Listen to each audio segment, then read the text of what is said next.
Hari itu seorang pemulung sedang mencari barang bekas di tong sampah. Dan tak lama kemudian sepasang suami istri lewat di sampingnya sambil bertengkar. Dan ternyata pertengkaran mereka terjadi karena orang ketiga. Pria ini akan meninggalkan istri dan anaknya demi wanita lain. Meskipun istrinya terus menangis dan mencoba mencegah suaminya demi anaknya yang masih kecil, tapi pria ini tetap saja meninggalkannya. Dan saat itu, pacar selingkuhannya pun datang menjemputnya. Dan sungguh sialnya, ternyata selingkuhannya adalah mantan istri pemulung itu. Pria pemulung ini pun segera berlari dan memanggilnya. Tapi mantan istrinya itu pun langsung membentaknya dan mengatakan kalau kamu adalah sampah. Melihat pacarnya sudah menjemput, pria ini pun memberi uang terakhir kepada istrinya dan segera pergi. Merasa kasihan pemulung ini pun segera menghampiri wanita itu untuk memberinya semangat.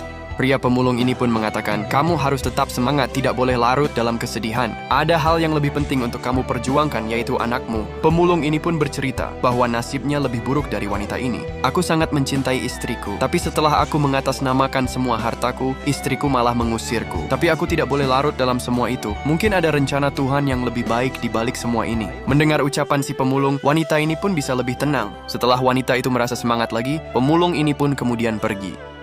Tapi ternyata pria pemulung ini melupakan karungnya. Sebelum memanggil pemulung itu, wanita ini pun menaruh separuh uang pemberian suaminya ke dalam karung pemulung tersebut. Setelah itu dia pun memanggil si pemulung dan memberitahu bahwa karungnya tertinggal.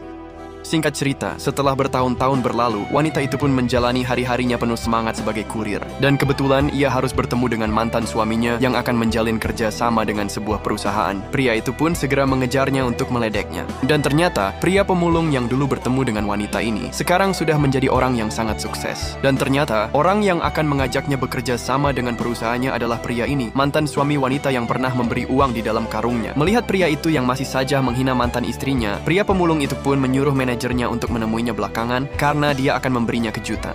Dia segera menghampiri mereka dan menegur pria sombong itu agar tidak menghina seorang wanita. Sementara wanita ini belum sadar kalau dia adalah pemulung yang pernah bertemu dulu. Setelah cukup lama berdebat dengan pria sombong itu, akhirnya pria ini pun memberitahu kepada si wanita kalau dia adalah pemulung yang dulu pernah bertemu dengannya. Dan ternyata dia bisa sesukses sekarang berkat uang yang dulu dikasih wanita ini. Sementara pria sombong ini tertawa lepas dan berkata, kurir bertemu pemulung, sungguh pasangan yang serasi, ujarnya. Melihat manajer yang telah janjian dengannya datang, pria ini pun langsung sombong dan berkata, maaf, sebaiknya kalian pergi. Ini pertemuan orang berkelas. Dan setelah tahu kalau pria ini adalah bos manajer itu, pria sombong ini pun langsung bersikap lemah lembut. Tapi tamatlah sudah, karena sejak saat ini juga, kerja sama dibatalkan.